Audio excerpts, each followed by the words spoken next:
نحمده ونصلي على رسوله الكريم. أما بعد فأعوذ بالله من الشيطان الرجيم. بسم الله الرحمن الرحيم.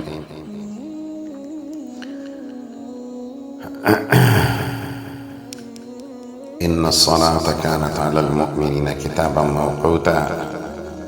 صدق الله العظيم وصدق رسوله النبي الكريم، ونحن على ذلك لمن الشاهدين والشاكرين والحمد لله رب العالمين.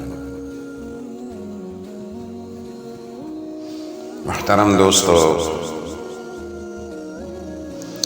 ہم نے بات شروع کی تھی، پچھلی ویڈیو میں ہم نے یہ بات بیان کی تھی کہ حضرت لقمان علیہ السلام فرماتے ہیں کہ میں نے 4000 پیغمبروں کی خدمت کی ہے اور ان کی صحبت میں رہا ہوں،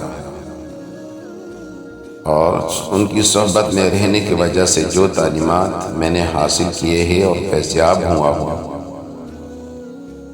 ان تمام کے تمام ارشادات میں سے 8 باتیں میں نے خلاصے کے طور پر حاصل کی ہیں۔ تو پہلی بات جو ہم نے کی تھی کہ جب تم نماز میں ہو تو اپنے دل کی حفاظت کرو۔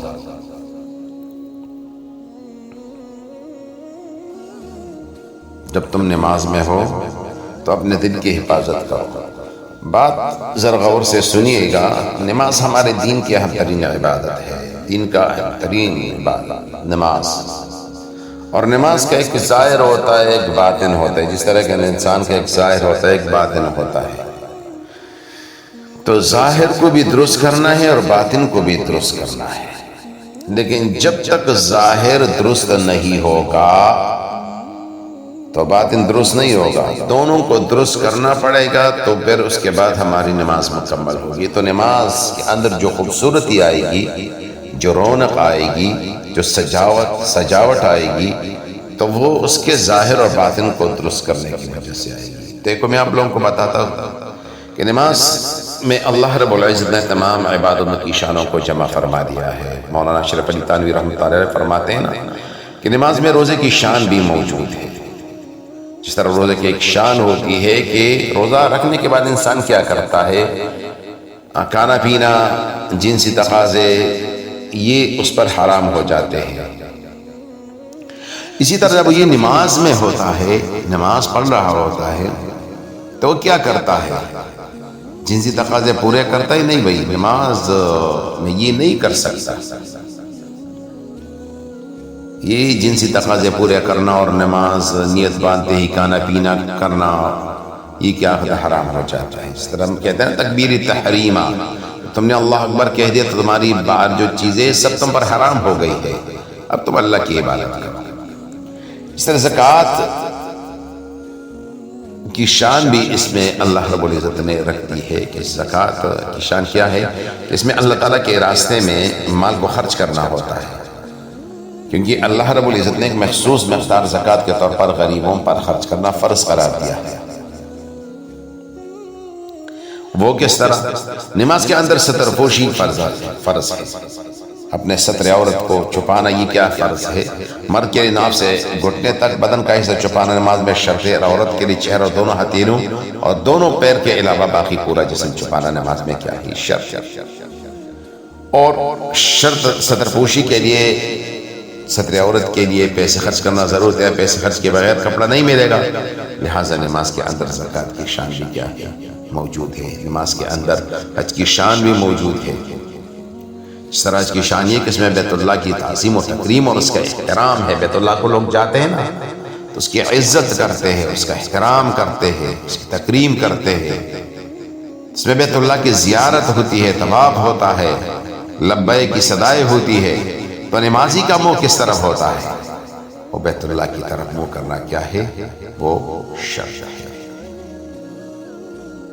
لہٰذا نماز کے اندر حج کی شان بھی کیا ہے؟ موجود ہے۔ یہ چیزیں ہمارے دلوں کے اندر آ جائیں، ہم اس کو ذرا سمجھے، ذرا غور کر لے، ذرا سوچے اس پر۔ اور اس طرح اعتکاف کی شان بھی اس میں موجود ہے، قربانی کی شان بھی اس میں موجود ہے، تو عبادت کی جو تمام اقسام ہے وہ نماز کے اندر موجود ہے. پھر عبادت کی کئی شکلیں ہیں، فرائض بھی ہے، واجبات بھی ہے، سنن بھی ہے، نوافل بھی ہے. تو یہ درجہ بدرجہ اس کے اندر کیا ہے، یہ موجود ہے. اور اس کے علاوہ اگر آپ ذرا غور کر لیں، اس میں ایک عبادت ہے ذکر. تو ذکر کی بھی بہت سی شکلیں ہیں. سبحان اللہ، الحمدللہ، اللہ اکبر، لا الہ الا اللہ، ولا حول ولا قوت الا باللہ، درود شریف ہے، استغفار ہے، قرآن عظیم الشان کی تلاوت ہے. یہ دعا یہ سب ذکر کے اندر داخل ہے. ذکر اللہ کی 8 شکلیں اللہ تعالیٰ نے نماز کے اندر جمع فرما دی ہے. اس لیے اندازہ لگائیے کہ نماز کتنی اہم عبادت ہے. ہماری نماز اگر صحیح ہو جائے نا، اور حضرت لقمان علیہ السلام کی ہدایت پر ہم عمل کرنے والے بن جائیں نا، تو ہماری نماز کے اندر جو روح مردہ ہو گئی ہے وہ بیدار ہو جائے گی، وہ پیدا ہو جائے گی. اور جب نماز ہماری ٹھیک ہو جائے گی تو ہماری ساری کی ساری عبادتیں وہ ٹھیک ہو جائے گی. نماز خراب ہو گئی تو ساری کی ساری عبادتیں برباد ہو جائے گی. بات سمجھ میں آ رہی ہے؟ اور اس کے علاوہ نماز قائم کرنے کا مطلب کیا ہے؟ قرآن میں تقریباً 30 کم و بیش مقامات پر نماز قائم کرنے کا حکم فرما دیا گیا ہے. نماز قائم کرنے کا مطلب اور ہوتا ہے اور نماز پڑھنے کا مطلب اور. نماز قائم کرنا، جس طرح قرآن عظیم الشان میں اللہ تعالیٰ فرماتے ہیں الف لام بسم اللہ الرحمن الرحیم الف لام میم ذالک الکتاب لا ریب فیہ ھدی للمتقین الذین یؤمنون بالغیب ویقیمون الصلاۃ. اور نماز کو قائم کرتے ہیں جو متقین ہیں، جو اللہ سے ڈرنے والے. کس طرح؟ اس کے فرائض کو، اس کے واجبات کو، اس کے سنن کو، اس کے مستحبات کو، اور جملہ آداب کے ساتھ مرد کو باجماعت نماز ادا کرنا، اور خواتین کے گھر میں ان تمام امور کی رعایت کیسے نماز پڑھنا، نماز کو قائم کرنا ہے. لیکن اگر نماز کے اندر ہم صرف فضائل واجبات کو ادا کر لیں، سنت اور مستحبات کا اہتمام نہ ہو، جماعت سے پڑھنے کا اہتمام نہ ہو، صرف اٹک بیٹک کر لیں.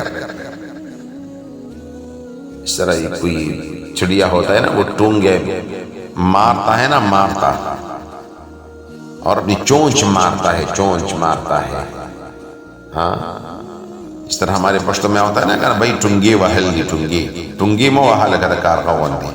اپنے چونچ کو نہیں مارنا اس طرح جلدی. نہ اس میں جلسے کا اہتمام ہے، نہ اس میں قومے کا اہتمام ہے، نہ قرات کا صحیح طریقے سے اہتمام ہے، نہ اس کے قیام کا صحیح طریقے سے اہتمام ہے، نہ اس میں رکوع میں تسبیحات کا صحیح طریقے سے اہتمام ہے. تو یہ تو نماز پڑھنا ہوا، یہ نماز قائم کرنا نہیں ہوا.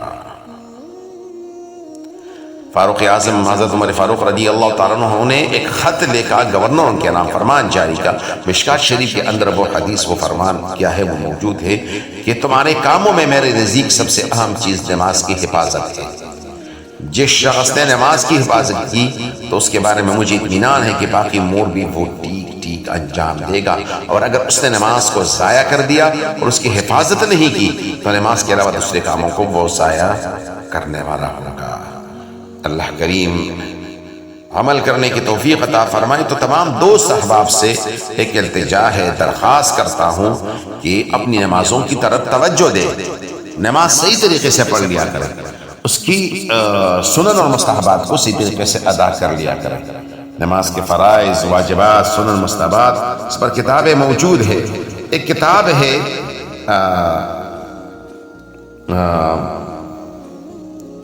حضرت مولانا محمد تقی عثمانی صاحب مدد ذہنہم العالیہ کی نماز سنت کے مطابق پڑھی. یہ بڑی جامع کتاب ہے. اس میں حضرت نے مفتی صاحب دامت برکاتہم العالیہ نے تکبیر اولیٰ سے لے کر سلام پھیرنے تک نماز پڑھنے کا طریقہ بیان فرمایا ہے کہ ہم نماز کو کس طرح پڑھیں. کتاب دوسری ہے، اس کا نام ہے کامل طریقہ نماز. اس میں نماز کے فرائض، واجبات اور سنن مستحبات کو علیحدہ بیان کر دیا گیا ہے. اور تیسری کتاب ہے نماز کی چند اہم کوتاہیاں. تو ان کتابوں کا مطالعہ کر لیا کر. اس کے علاوہ خواتین کے لیے ایک نماز ہے، خواتین کا طریقہ نماز کہ کتاب جو علیحدہ چھپا ہوا ہے، اس میں خواتین کی نماز کے طریقوں کو بیان کیا گیا ہے، ان کا مطالعہ کریں. نماز میں 4 چیزیں ایسی ہیں کہ اگر ہم نماز کے اندر اطمینان کی کیفیت حاصل ہو جائے تو پھر ہماری نماز بہت حد تک درست ہو جائے گی. ان چیزوں کو صحیح طریقے سے ہم ادا کر لیا کریں. اور میں ممبر پر بیٹھ کر بھی ان چیزوں کی طرف لوگوں کی توجہ دلاتا ہوں کہ بھائی خدا کے لیے ان کا اہتمام کر دیا جائے. وہ کیا ہے؟ وہ کون سی؟ ایک تو ہم رکوع صحیح طریقے سے نہیں کرتے، ایک تو ہم سجدہ صحیح طریقے سے نہیں کرتے، ایک قومت صحیح طریقے سے نہیں کرتے، اور ایک جلسہ. تو ان چاروں کی طرف خصوصی توجہ دینا ہمارے لیے کیا ہے؟ لازم اور ملزوم ہے. ہم خود بھی ان کتابوں کو پڑھ کر اپنی نمازوں کو درست کر لیں، اپنے گھر والوں کی نمازوں کو بھی درست کر لیں، ان کی کوشش کر لیں کہ ہمارے نمازوں کے اندر جان پڑ جائے، جان. لیکن خدا نخواستہ اگر ہماری نماز بے جان ہو گئی تو دوسرے اعمال بھی کیا ہو جائیں گے؟ بے جان ہو جائیں گے. تو نماز کے اندر اپنے دل کی حفاظت اس طرح کرو کہ ایسے نماز کے باطن کی طرف اشارہ ہے.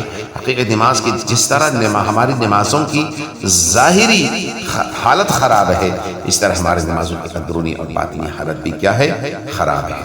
تو انشاءاللہ اس کے بارے میں اگلے ویڈیو میں بات کریں گے. میرے ساتھ رہیے گا. جزاکم اللہ خیر. جزا. السلام علیکم ورحمۃ اللہ وبرکاتہ.